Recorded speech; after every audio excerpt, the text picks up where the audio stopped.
Do you want more success, more growth, more results? Then it's time for the Boundless Success Accelerator from the Modern Observer Group. This isn't your average coaching program. It's where top performers come to dominate. Weekly group sessions, on-demand coaching, a community that's got your back, and a power-packed library of tools to supercharge your business and career. No more excuses, no more waiting. Get in, level up, and start building the life you've been dreaming about. Visit us at modernobserver.com/boundlesssuccess to join today. Let's get you to the next level.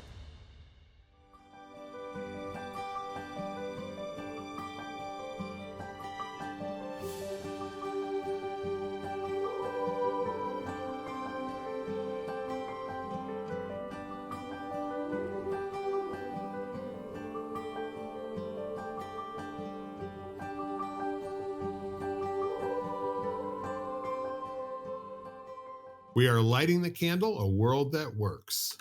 Hi, everybody. I'm Bill Correll, and we've been doing this for a while now. The last couple, 2.5 years, I've been doing it with my partner in knocking people alive, Jan Jeremias, who's here with me today. How you doing, Jan? I'm doing okay. I'm really happy to be here with you, Bill. Same here. I guess that's a good descriptor. I am happy to be here, and I'm actually feeling a little bit better than I have in the last week. Fighting a cold or whatever the heck it is. But in the meantime, life has been good. But it's an extraordinary time of year for us over here because we've got everything blooming. You know, we've got the grass is turning green. We had some nice rain on Saturday. It's gorgeous out today. It's going to be in the 70s, which I can't say I get enough of, because whenever it's that warm, we get in the convertible and we ride around and mess our hair up, you know? Absolutely. And as you say that, I was chatting. So, Bill, I'm doing an event, an in-person event on Saturday, which is always exciting for me because we're online so much when you actually get to like be with people. And I Yeah. happened to be outside at a farm. And so I went for a walk on the farm over the weekend so I can kind of plan what I want to do for this meditation.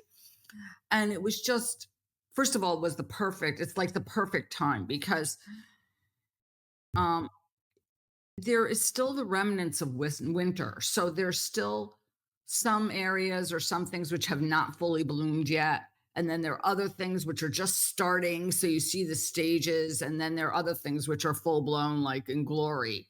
Yeah. Just the contrast, even on the same tree or bush, of areas which haven't gone over yet and are still kind of working their way toward like that explosion. And it was Yeah. I think it's the perfect weekend. Like as far as it's going to be the perfect weekend to actually do the program, because I felt like that's life. Like we have the remnants of memories and things that have in the past, and we're in the present and we're thinking about the future. And so I just thought it's like perfect visual for that experience, for the life experience. It's marvelous. And I guess this is the best time of year for me, because when you get into the full blown summer, it's like just more of the same. Yeah, the leaves are out and like, who cares? Okay.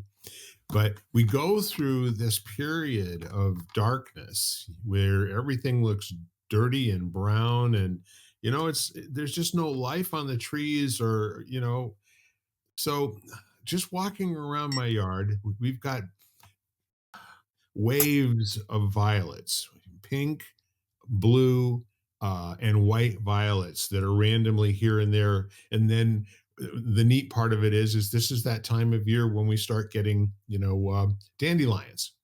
Mhm. And most years we're blessed by having a woodchuck in the backyard that likes to go around and scarf the tops of those yellow dandelions. He thinks they are the best ever. Just he'll go boop boop boop, and then boop boop boop boop, and the next thing you know, I mean, there's no more yellow dandelions in the yard, but we got a happy woodchuck running around.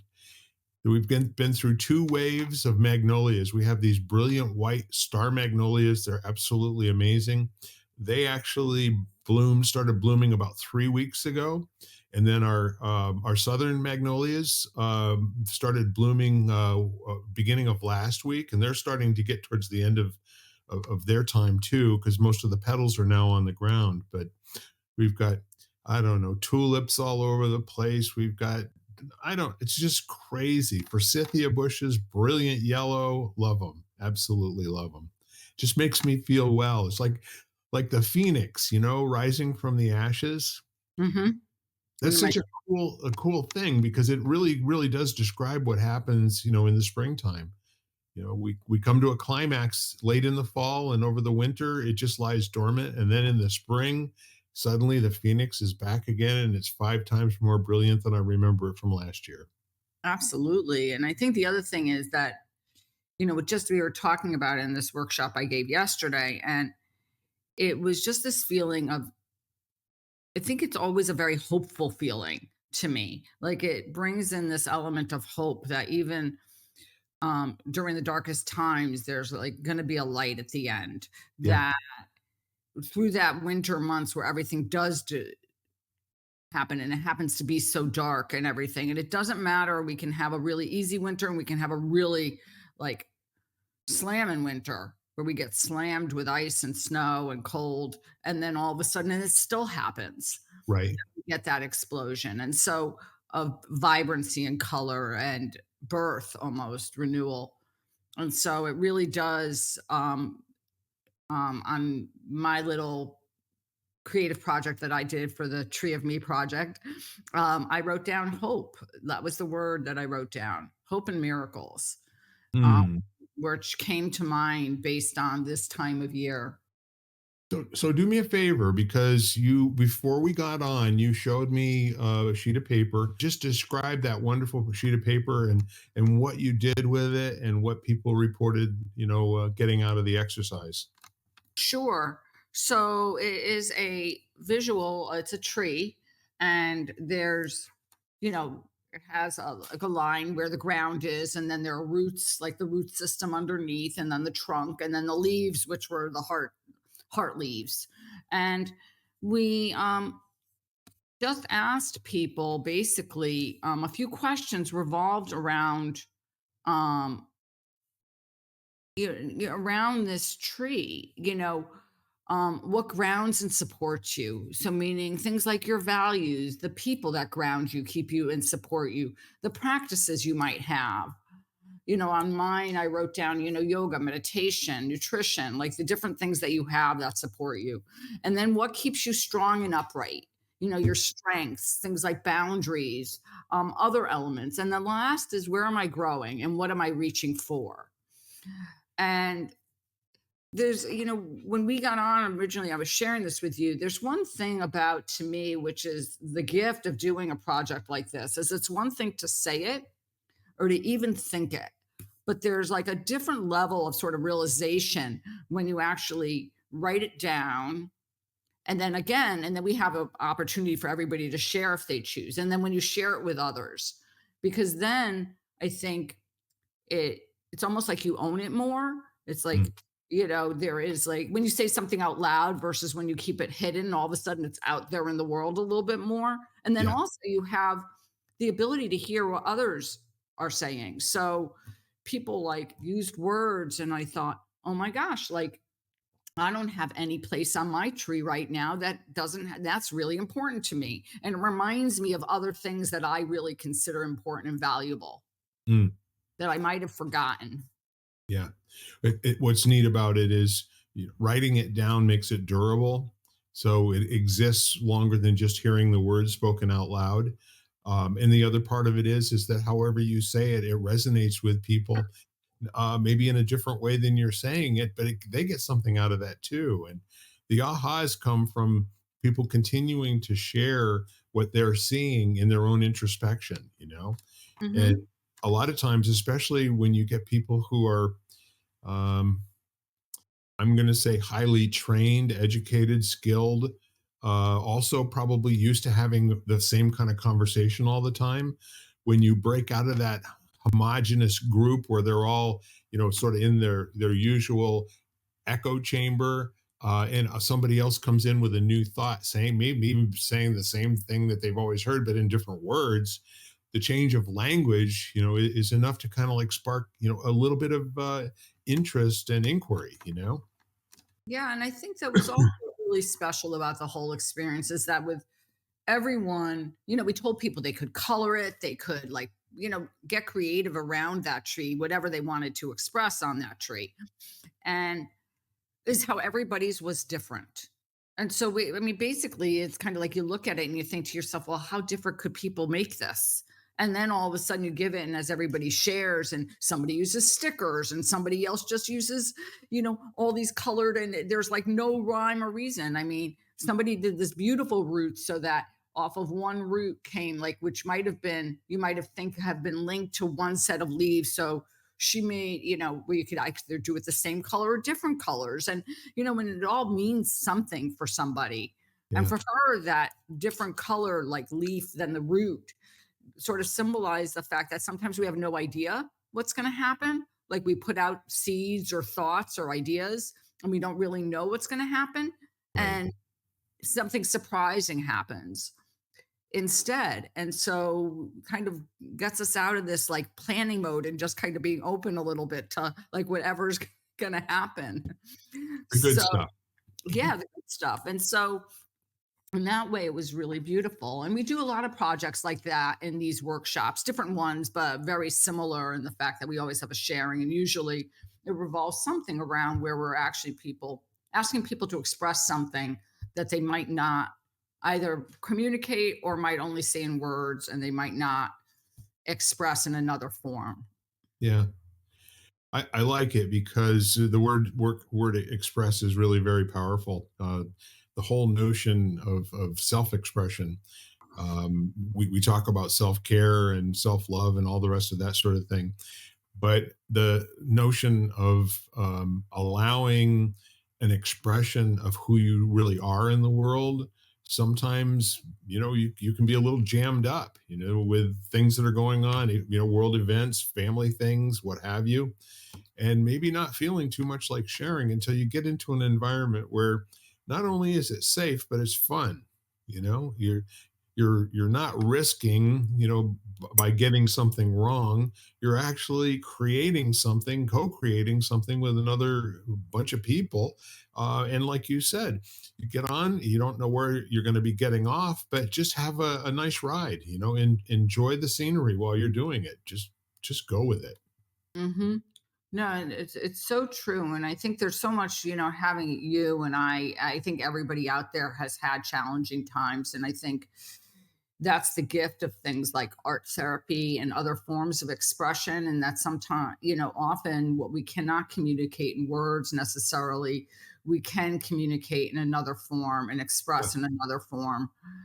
And even though that wasn't particularly like that wasn't our intention for this, but I have used for other things like that, where it's an opportunity to be able to process and digest. And even this of like, what do I value? And having to reflect and kind of, if you haven't asked yourself that question, having to ask yourself that question. And those are good questions. I mean, I think those are valuable questions to me. Like those are the questions that almost feel like gems are revealed, like Yeah. because once you recognize what's important to you, then I think it reframes and it kind of categorizes a lot of the stuff we think about. And we realize like a lot of the stuff that's in our head and that we think about is really nonsense. Yeah. Yeah, the notion of having ahas and insights while you're doing something like this, I think the neat part of it is to try to at least capture the flavor of the feeling that you've got in that moment so that you can revisit it later on and maybe look into it a little bit more, kind of get interested in where that was leading to. Is there more juice, in terms of expressing yourself, that was kind of pointing to the doorway of. And again, thinking about like what's happening with all the new life outside. We see baby animals, birds, what have you. And some of them, they're like thoughts. And sometimes, a really great notion or an idea can be like a guppy in a shark tank, that it's going to be a snack and gone in a second, and not even be a memory, and sometimes your really cool ideas have got to be, you got to codify them somehow. You got to write down, I just noticed that when I put energy into doing this activity, it yields this result in terms of not only my feelings, but my connections with other people. And I wonder what else is behind that, or I wonder what other practices that I might be able to engage in and that would yield the same kind of outcomes, or maybe even more so. Hmm. And I think the other thing that happens when, one of the gifts of expression like that, or some other avenues, is really the feeling of being present, is, Yes. of presence. When you're doing something like that, you're really not thinking about anything else. You're sitting there, maybe you're thinking about the colors, and you're thinking about whatever else you're going to put on, the thoughts, the values, whatever it is. And I think that there are other ways you can get that same feeling of presence. This is just one way of doing it. And so what when you said that, what it like kind of triggered in me was this feeling of like, oh, well, what happens? What things make you present? And that could be cooking for somebody. Maybe that is their real, like my sister in law loves to cook. And I think that that's the way she expresses a lot, processes a lot. I think it's reflective time for her. You know, I think other people, it's art. Other people, it's music, writing, being in nature. Um, just pick your pick whatever like lights your boat kind of thing, floats your Could be boat. all of the above, just whatever the notion of creating something from nothing, which can be very, very rewarding. I mean, just look at our conversations on a weekly basis. That's it. Absolutely. And I think going in, which is hard for people, going in without one expectation, and the other thing is non-judgment, because I think we people tend to, for whatever reason, label themselves Yeah. as whether they're creative or they're not creative. I think I'm a firm believer that everybody is creative. If you are living, you're creative. That's just, the way. And if you're not, I'll give you like, examples of ways in which you're creative that you might not have thought about, but I think anytime you switch your schedule around, or someone calls and all of a sudden you're picking up the kids and you have to navigate like how you're going to like get from one place to another place, and whatever, you're creative, like you have to be creative. I mean, hey, did you dress yourself this morning? That's right. Yeah, that's right. A whole host of decisions that had to be made there. That's right. And when you get a little bit older and your joints get a little bit more stiff, how you get your socks on can be a little fun deal as well. Hmm. But Yeah. if the whole notion of gamifying life, where All you right. kind of create some rules, and you create a reward, and just have fun taking the mundane and the mediocrity of the daily blood and guts physical world, and turn it into like a hero's quest or something of that nature, and just have some fun with it. Uh, yeah, I was never a big game of like that word gamify, but on the other hand, I do like the whole idea of offering myself rewards if I do certain, like if I get something done which I really don't want to do, Yep. or something like that, really, like if you do this, you know like get this done, and then you'll spend 10 minutes reading that, or listening to that you want to listen to, if I have to focus, so it is gamifying, but I guess maybe that word just doesn't resonate with me. But it is gamifying. It's making something like trying to bring joy into, like, or this whole idea of really treating yourself well. Yep. Yeah, I mean, it starts off with children. I think I've told this story before, but in my house, I could often hear my younger siblings doing the pretending game. Like pretending like you're the father and I'm the mother, and then we have a baby, and the next thing you know, the baby's crying, and we have to get it a bottle, and it's like, um, why do kids do that? Because it's boring not to. And kids that bore, I mean, they abhor, not having fun. They really do not want to be in a situation where life is just boring. They're not about that. So the pretending game is something every once in a while, even in our 40s, we would play that game in the swimming pool at 2 o'clock in the morning after having a few cocktails at one of my places down in Florida. And you got to, and it's a scream. It really is, to go back and kind of re-examine with the capacities, whatever they are at that age, playing a game that we did when the average age was between 5 and 10 years old. Well, even if you have like um, multiple little people or you're exposed to little people at all, like to actually play with them, Yes. I mean, is such a valuable because it uses one of my favorite things, and that's imagination.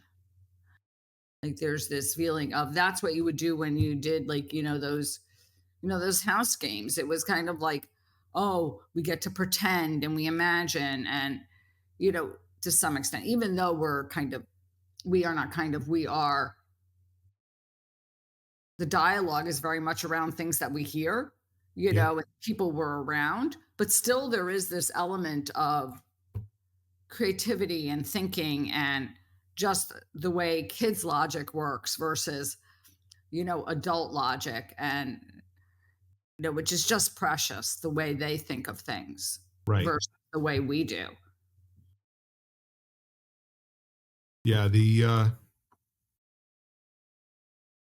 I think the pitfall is trying in trying to understand it.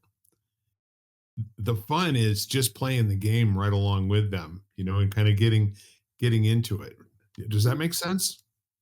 Yeah, I mean, maybe explain further about what, like, understand it. Like, it's Well, kind for instance, when you start asking why dogs and and kids do things, um, that's really kind of begging the question.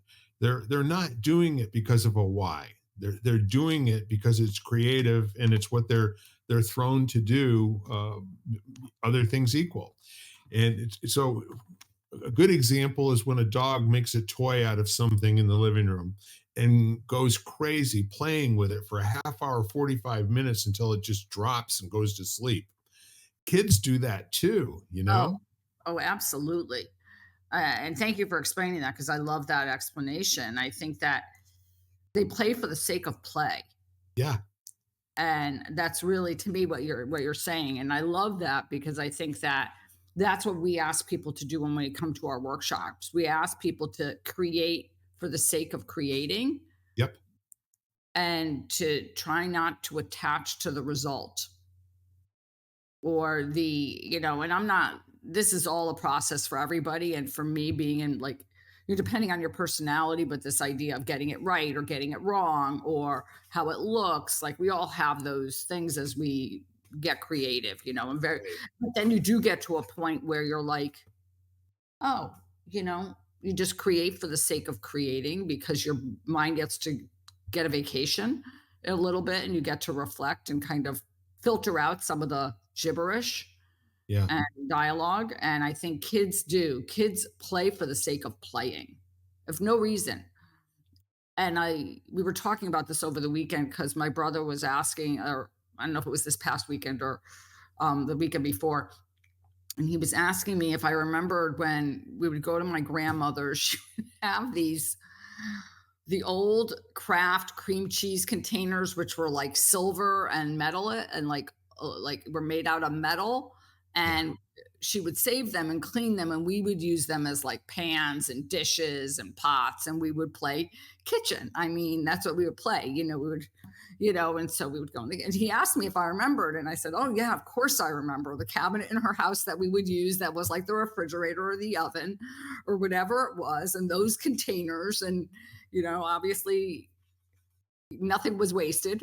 Everything, every container and every jar was valuable, kind of thing. In those days they saved everything, and so just that feeling of it was really, to me, it's the innovation and the imagination that Yeah. that's key. um Keep that alive. You know Well, the word play, um, an adult expression of the word play would be something like, to give and take without intent and no need to balance accounts, right? So if you were to just extrapolate that simple definition to all of your actions and activities in life, there'd be no need to compare yourself to anyone or anything. There'd be no looking for slights or giving of slights. There would only be, in the moment, to enjoy the moment, as many moments as possible. And that's kind of a neat way to live if you can remind yourself to do that, because we are thrown to evaluate and judge under every single circumstance. And it's just, you don't have to think about doing it. It's pretty automatic. But what the fun part of it is, the gamifying of that is when you can give yourself points, for, oh boy, I was really judgmental right there. That was pretty cool. I think I went over the top a little bit. What did you think? And poking fun at yourself is a really, really powerful way to um to kind of get over significance, where we're worried about how significant life is and that it's scarce and short and we'll never have enough and all. Get out of there. There's nothing going on in that room. Have fun, I say. you say. No, Yeah. and I think that there is, opportunity. Like I look at the practices that, let's say I do, and if not getting painful, but really, let's say lightening up about the fact that, you're in meditation and your mind wandered again.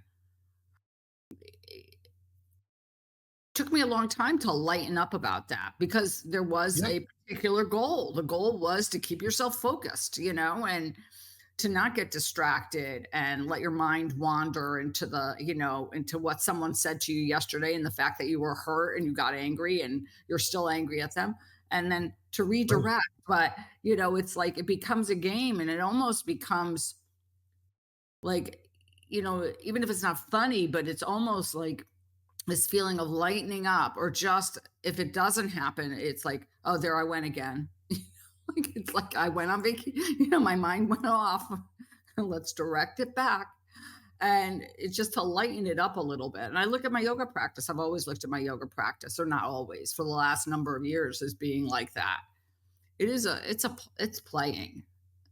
That's what it is. It's really just an opportunity for me to, like, I'm not on a jungle gym these days, but like my own, home jungle gym where I get to make really interesting shapes with my body. And I just, when I can do it some days and I can't do it the other days. And sometimes it happens on the most inopportune moments, as a yoga teacher, where you sit there and you can't balance to save your life. And you're sitting there going like, I'm teaching this stuff and I really still can't do it. You know? Well, see, that's the part when everybody knows you're human, That's right. Exactly. Exactly. and our human moments is when we're the most relatable. It's probably the ones we hate the most, but you know what? Here I am. Now I have, there's no emperor's clothes here. I'm no different or better than you are. We all hit our moments where it's just not working. But the other neat thing too, Janet, occurs to me while you're saying that, when your mind starts to go away from your intent, that maybe would be fun to just play that out and see where it goes all the way, like, all right, so now I'm distracted. I'm over here. I'm thinking about this, but let's just really get into that and share it with the group. Here's where my mind's going. How about you? No, I mean, I like that too, just because I think that one is it starts to normalize it a little bit. Yeah. And, I meet a lot of people, a lot of students who will literally say to me, I'm a bad meditator. And because we have this idea in our head that, we should be able to focus our minds so we're not distracted and everything. And it becomes, and we feel we did, I was, oh, I can't meditate. I tried, I failed. I have people who say that to me. And I'm like, you can't fail. That's all about, and trying to encourage people to explore more and understand that about it is really sometimes interesting, And yeah, it's really interesting when I talk to people sometimes about it, is expectations. And of course, we got to be judgmental all the time. I'm a horrible meditator. There's some things I'm pretty good at, but I suck at meditating. Right, exactly, So, exactly. so the neat part of it is that let's get really ridiculous about it. Okay, ladies and gentlemen, I'm about to give you the keys to the kingdom about meditation. Are you ready? On the count of three, don't think.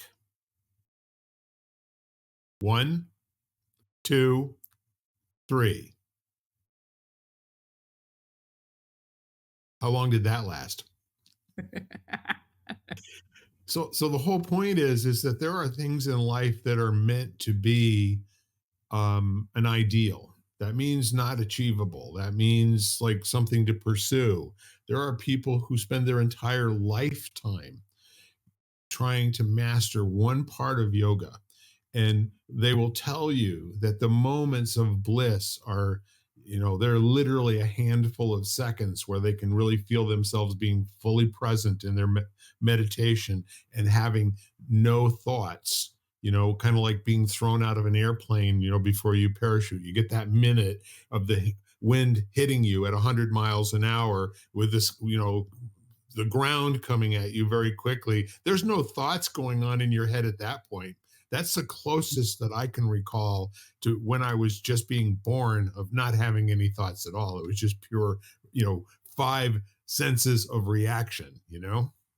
I mean, I'll get it in meditation. I'll have points like that, but they're fractions of time. And, the- yes, it feels wonderful not to have any, like, just to be sort of blank and be like a blank canvas, like it just feel, or a blank page on a notebook. Like it feels great. Yep. And that's what keeps you coming back. But you don't live there. It's not possible, and it's those moments which keep me coming back to what I do as a practice, because I need that space, because otherwise I probably would have gone more crazy than I already am, but there is that feeling, and it is, but that doesn't, like, it doesn't mean, like, and I have days where it totally escape, or probably weeks where it totally escapes me and I'm not able to get there. And I have days where all of a sudden, days in a row, I'll be like in a specific place. And I mean, I know what that is for me now. Yeah. But I have times where, but that doesn't mean I don't practice. But it means that I kind of, because I really feel like it's still doing something, even though I'm not, maybe, I'm still not a blank page. Like there is still an element that happens, maybe that I don't even notice, maybe. Well, I think really the access to the higher plane of enlightenment in all of that is to notice the thrownness, to be judgmental, and to give it a value. I suck at being a meditator. So the game to play there is what if I don't have to give it any kind of a value? That's What right. if it's like I breathe in and I breathe out and I don't care, That's that right. of all the different possibilities that there are for me in any minute, one of the possibilities is that I'm attempting to get to a meditative state that I may have experienced once before, or I've never experienced, but somebody has described and I think I know what it looks like, but I'm not there. So what if it's just like, okay, I fell off the bicycle. Let's get back on and do it again, you Hmm. know? And so the upgrade is can you do this by being fully present and not necessarily and also giving yourself kudos, when you just can just have it be what it was. It was kind of a neat experience, and I find that I was trying, and I really wish, meditation isn't something you try. Meditation is something you sink into by allowing everything to flow out of you and go away. When it works perfectly, those times you're giving yourself permission to let it all escape, to let it all go away. There are some days when you just don't feel like letting it all go away. Oh, I absolutely. And I love what you shared about just like, could you be there without like that judgment and that label? Yeah. Or if you do label it, like to me, the next, like, okay, let's say I label it and I just sit there and say, oh gosh, that was a crappy meditation today. Like that was really bad. Like, do I attach to that and then go down the train of thought of like, oh, I never can meditate. I'm just this horrible meditator, Yep. like and have it snowball and become very extreme, Yep. you know, like I'm so rotten at this. Or can you just say, oh, okay, there's that thought again, like I labeled it and then let it go. So that's also a level of sitting Yeah. there and not going down the, oh, I never can do this and using that extreme language when probably, it's a mixture. If you've tried, you've had better days and you've had really bad days, and it's not like you're good or bad, it just is. And that's okay. But and there are things, I mean, it's interesting to see also what catches you and what sits there like you're like, and sometimes it's the day. Like I'll just get up and I'm just, feeling negative and I'll just be like, oh, I'm never good at this. And then all of a sudden I catch myself and I'm like, oh, like I used the N word. Yeah. Yeah. Never, or always, this Yep. never works out, or this always happens to me, kind of thing. And then I have to catch myself and say, can I switch it? And even give an example of my to myself of when I did do it, so the opposite, so that in my brain I realize that that's like a false statement. Yeah. So the Buddhists say that the root of all evil is not evil, it's being attached to an outcome. Mhm. And we live our lives, fighting attachment, and then our self begins to become cramped by all of the attachment to, a future outcome or an unresolved outcome from the past. So the main thing in life is to always resist rewarding the self for being right about being a terrible person, because you can find so much evidence for that. The game is to get into the inquiry mode and start asking, well, so if that wasn't meditation, what was it? you know what benefit did I get out of it? Did I derive any any calmness? Did I derive any good feeling, in my belly and in my soles of my feet? Is there something that I came away from with that 15 minutes of sitting there silently, just allowing the room, to make its noises, and to hear the car off in the distance, or some kid talking in the street, walking down, while I was here quietly attempting to meditate. It's like the neat part of it is when you are open to meditation looking a lot of different ways, it's quite possible you get more benefit from that than actually achieving your ideal meditative state. Mhm. So Yeah. why not take inventory of the benefits of the things that didn't work out? Mhm. And then all yes, absolutely, love that. And then the other thing that happens when we which I've been focusing a lot, the other thing that happens when we kind of get to that place where we can see a benefit or we don't go down that judgment is this whole element of being a little bit compassionate to ourselves and to Yeah. recognize that we are human beings and we are, that whole flow, we're ever changing. We have a lot going, like either, in some ways like we're kind of complex in the fact that we have all these different systems and like sensory systems that are all kicking in at the same time. at points.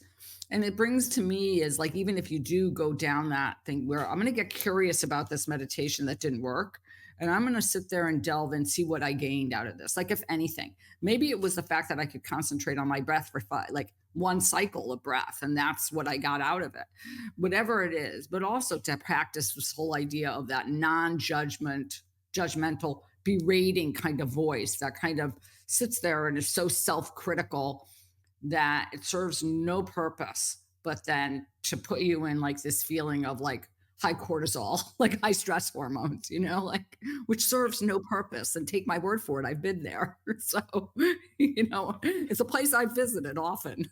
So, You've camped out there, right? yeah, exactly. Well, I think the really cool part of everything that we're saying is um, the identifying of a hit or a miss in what your intentions were. If you're using it for anything more than information on what the next attempt should look like, it's too much energy spent on it, and people will self-flagellate over stupid things that happen, making a mistake and blurting something out in public, or it's like that recurring dream that we have where you're out somewhere in public and you notice you have no pants on, um, or something along those lines that's equally as mortifying. So we relive, that experience of the dream over and over and over again, when mostly the people in the room aren't paying any damn attention to you at all. They could care less, or they couldn't care less. Actually, it would be impossible for them to care less. So the neat part of it is how about you caring a little bit less? How about me caring just a little bit less and a little more slack, and give ourselves some kudos and props for the effort, like, hey, you know what? That's what that was. That was a really great failure, and what did I learn from it? I learned nobody dies. That's right. To me, when you said that, and that was what I was thinking actually, was the kudos to the effort, is just the acknowledgement of the fact that you did it. Yeah, Oh, okay. I actually sat down. Wasn't great, if I'm going to label it as good or bad. It wasn't what I thought. I wasn't relaxed, right, but I did it. And like, kudos to me that I actually sat down for 5 minutes, 10 minutes, 15 minutes, whatever the amount is, or whatever the task was. Yeah, I had that experience recently. I went to a meeting and I was not feeling um optimally, let's just say that. And so I wasn't in a great space. And um, and I think somebody asked me how it was, and I said, it wasn't great, but I went.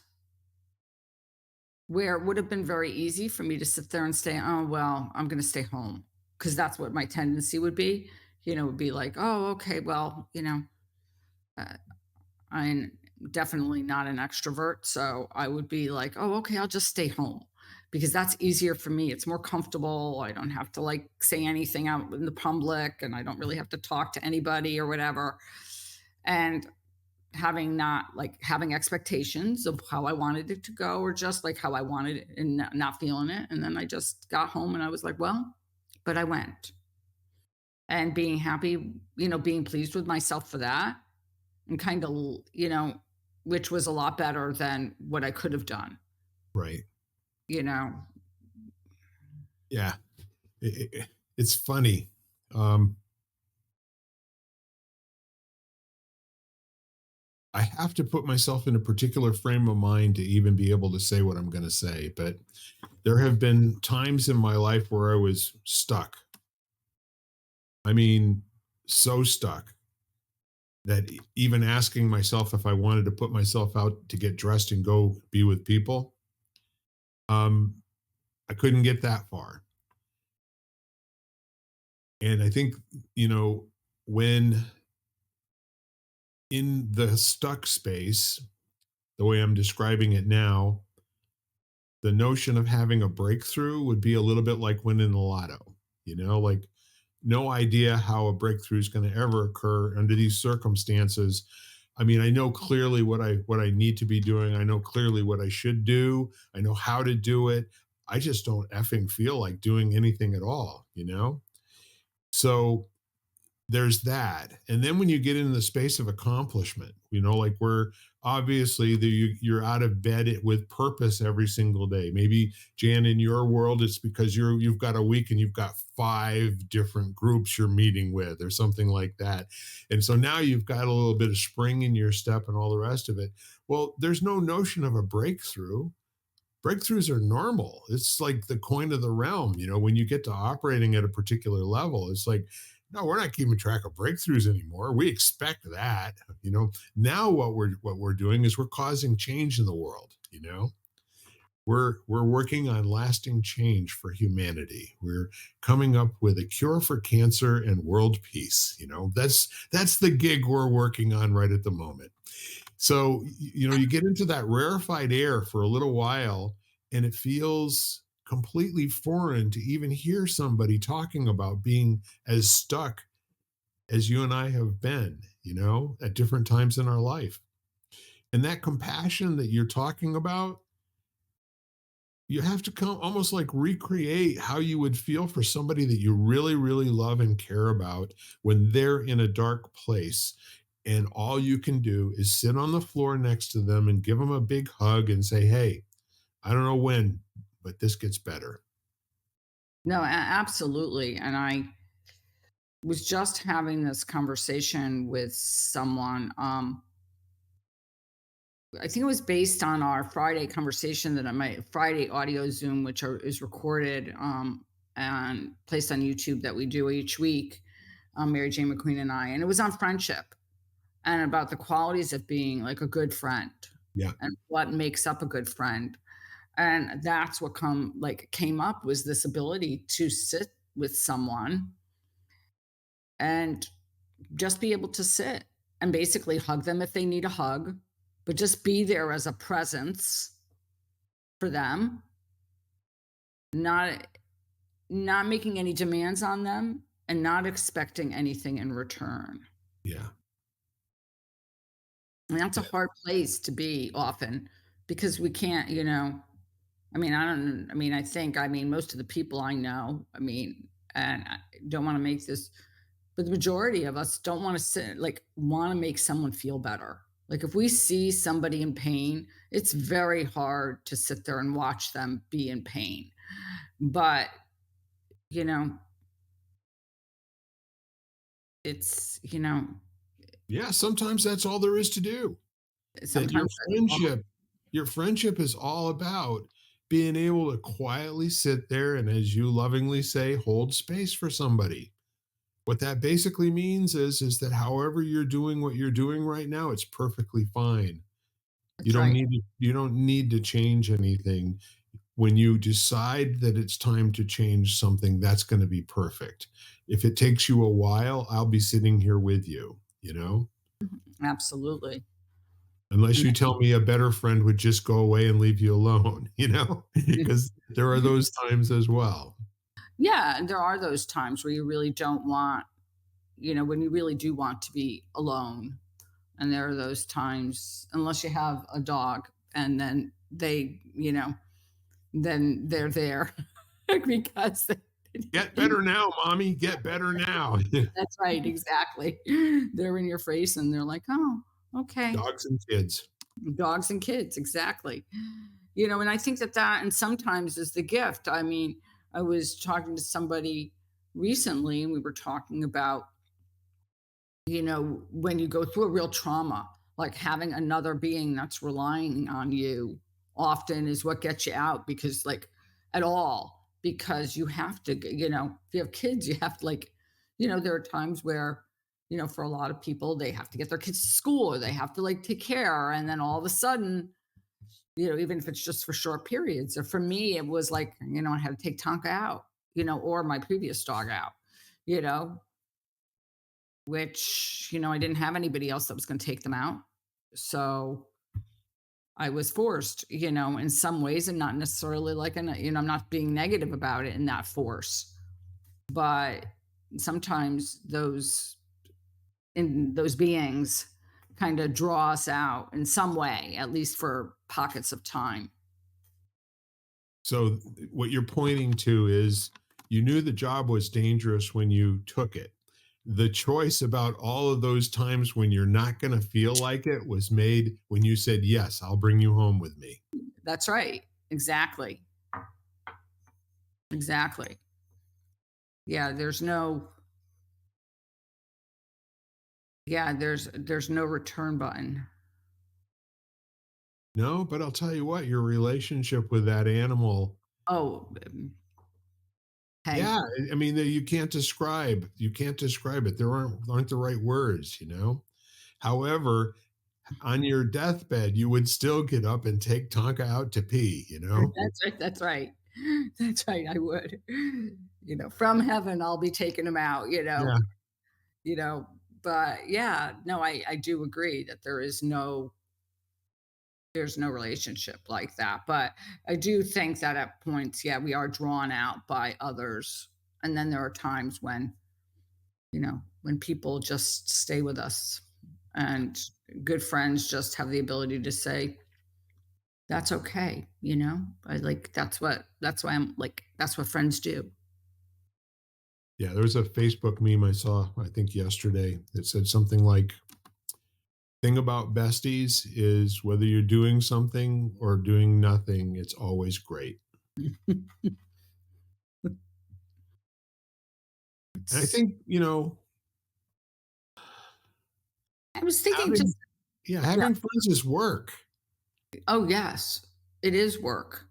And it's I shared on the Friday, which is a beautiful essay from the book Constellations by David White. And he talks about friendship, one being a testament to witness, which is what we're talking about, Yep. but also this idea of, a practice of constant forgiveness, of like, it's just this element to me of sort of practicing that non-judgment. And like a good friend, they're human beings and they're going to do things that upset you, annoy you, you know, and eh, and that's to me like you sit there and I don't know, I think the element of compassion comes in deeply because you have a lot of compassion and you sit there and go, okay, well, they're having a hard day or whatever, and you move on from there. And if you're not like, if something's bothering you, you have the ability to communicate with them, but all that takes work and effort. And I'm reminded of a close friend of mine, and who I've known my entire, like literally, I think my entire life, all the years. And are we the same? We're so drastically different, and we lead very different lives. I love her to pieces. You know, has she upset me or have I upset her? I'm sure, but Yeah. never got in the way. Yeah. While you were speaking, I was reminded of my relationship with Bob Kulik, my best buddy of over 40 years. His anniversary of his passing was 5 days ago. He passed on the 23rd of 2023. And when you were talking about how best friends can be annoying, the two of us made that into an art form. We were constantly berating each other about something, and we used exaggeration, whatever. And the goal was to see how far we could go before the other person just burst out laughing. But he was the teller of tall tales. He was the Baron of Baloney. He, The Baron of Baloney. I love yeah. that. Well, I said a few other words too. The Sultan of and the the King of Kaka. Whatever it was. But he would he would just call me up on the phone after I posted something on Facebook. Correll, what are you doing? You eat another side of beef over there? What's going on? How's the Maserati driving? There's just, a cadence that kind of gets developed between people who really love each other, and there's just an acceptance of no there you can't go too far with somebody who really loves you. You can never extinguish that flame, no matter what you do and no matter how you say it, because sooner or later you have to give up the act and turn yourself in, and yes, I really do love you. Hmm. And it just, I'm thinking about a fairly new friend. I mean, if I was to sit there and say, as opposed to the friend I was just referring to, I've known my entire life. I haven't known this person that long in the grand scheme of things. But Right. just also, as I noticed lately, just this reciprocity, like she has something that's heavy on, like right now, one aspect of her life, and then having a very deep conversation about that. And then her, me going through a hard time and her being there for me. And it's just this, this give and take, and realize that, the true meaning of a relationship, like that's why, it's gonna like you do it like oh, now it's your turn. Like I'm gonna, and also to be around, like, and I think also like to give someone a shout out when it really deserves a shout out. It's like, just to let them know, because I think there are very few people who actually give themselves shout outs. Like they actually sit there and say, oh my gosh, I did a great job on that. And to sit there and call someone out, like if you know it, and say, oh gosh, you did an amazing, like that was really good. You did a really great job on that. Cause I think that's so valuable too. So I think we need to hear those messages. Yeah, the having a powerful witness in your life, there's nothing like it. One by one, we watch them, move on to the next plane. And it starts off with simple things like just somebody commenting and liking on your Facebook posts, or a telephone call once a week, or, an occasional send out card that just comes in the mail that stops coming, because they're no longer here to pay for for the routine. Um, I think it's blessed to be in those relationships where you love so much that it hurts so amazingly bad. And that's kind of like how you've lived, that you really had a life, and or you're in the middle of it right now. So along the way, I decided that I'm just going to love everybody. I'm just going to surrender to it, and I'll just be in love with you, like I always will, no matter what, for the rest of our lives, Jan. Mm, And quite frankly, I don't have to make any decisions about that anymore, ever. and I thank you, Bill. And I love that, because I think that there is, you used one word, and I'm trying to like recall, like now all of a sudden it escapes me what that one word was, because that kind of, oh, I know, it was the fact that, it's, it's to me, it's a measure of a life. Like, if you, and supposedly one of the signs of a life that's in trouble is someone who does not or perceives themselves as having no friends. Right. I mean, that's been shown, and it was really, as we were preparing for Friday, a few of the things I learned, which were really interesting, was, they were talking a lot of scientific studies now about friendship and companionship and connection, and especially um with the issue around loneliness now, Yeah. that's happening. But one of the things they said was that it was actually people with close friendships. Like people always say, well, people who are married live longer or whatever, or in a relationship, but it's actually people with close friends. Um, that is like, is that's what they were saying in the study. So I thought that was really interesting. It's that kind of, they separated it out, just close friendships. It's a remarkable thought. And it's something to explore, because whether we realize it or not, looking forward is a very powerful part of life.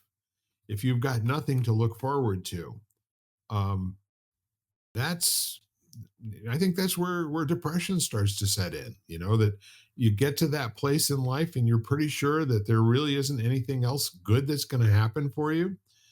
Um, I think that's what friends represent, in my humble opinion. And good friends, those ones that whether you're doing something or nothing, it's always great.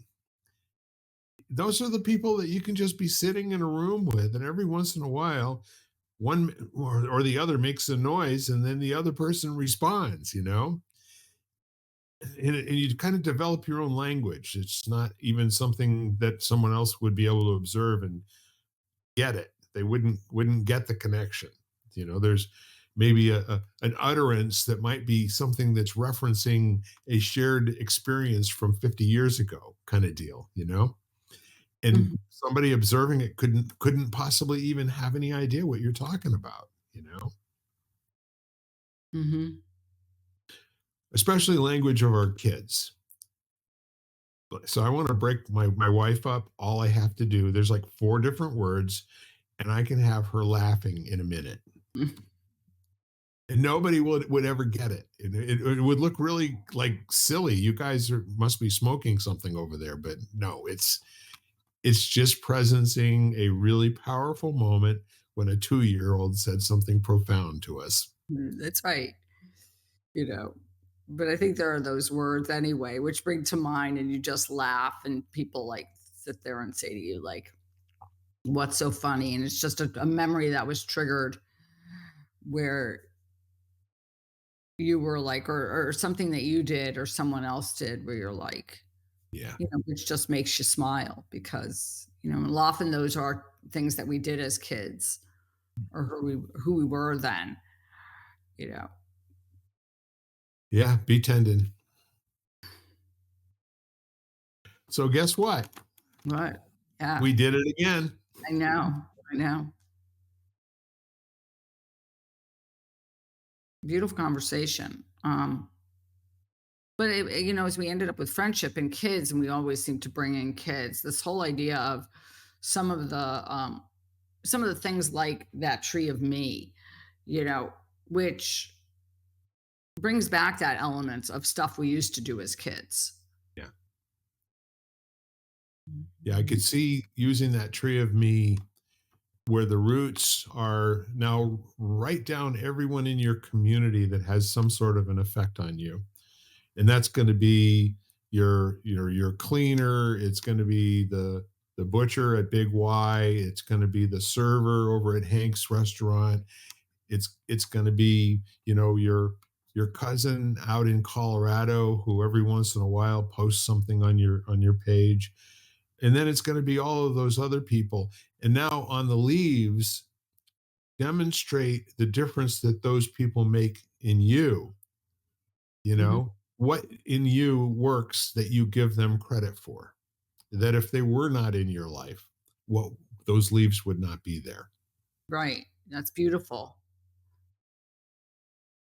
Or what's at the roots, like those people that are there that, like, yeah, that allow you to do what you do or to think the way you think or dream the way you want to dream. Right. And, and what qualities within yourself actually, you know, bring that about for you. Whatever those qualities are, Yeah. kindness, creativity, discipline, like the different qualities that make up each one of us that make us us. Interesting thought. One of the neat things to really ponder, ladies and gentlemen, is what are the things that you like about yourself? And who do you need to give credit for the fact that they're in your life? Hmm. Because you didn't do any of those things on your own. You and I are like plants, by a window until someone comes in and nurtures and feeds us and gives us good skills. Yeah, either that or it's the lack of nourishment. I was talking to somebody about that recently. We were talking about the qualities that certain qualities that we get or that we now have. And I said, and maybe it was the lack of those qualities in your life, which somebody out there obviously revealed to you, but maybe you didn't directly receive. And all of a sudden you're like, oh, okay, well, that's really important to me. And that's who I want to become based on the fact that, like, I don't want to have someone else be missing that quality because they weren't supported in some way. So could come from the negative or let's say the lack of something, and it could be from the presence of something. Yep. Always Always. stimulus and response, right? That's Or right. or lack of stimulus and response. Right. Exactly. So any final tidying up remarks to sort of send folks on their way to have the best day ever? Mm. Yeah, I think that, I don't know where everybody is, but since we're out here in the Northeast and it's really beautiful and springy, just get outside and spend some time in nature, surround like not even nature. I mean, it could be a moment, standing somewhere and just notice the trees or the plants around you or any flowers you might see or anything, or maybe it's the sun, the way it shines. But just get out and see if you can be really truly present and then just look at it and see if you can find one glimmer. I like the good word glimmer as I said it. One glimmer of hope. Yes. Yes. Glimmer being kind of the opposite of a trigger. A glimmer is a good feeling that you want to be there and that you look to have, as opposed to a trigger is something that comes up out of you that you don't know you have, and it usually comes at a very inopportune and very not good time. So have glimmers, my friends. Glimmers are good. Yeah. Well, with that being said, I want to thank you again for playing with me for another whole hour. Playing in terms of giving and taking without intent, and no need to keep score. So, folks, there are people in your life that mean the world to you, and I'd like you to just let them know. Let them know that they are important to you, and your world works because they are in it.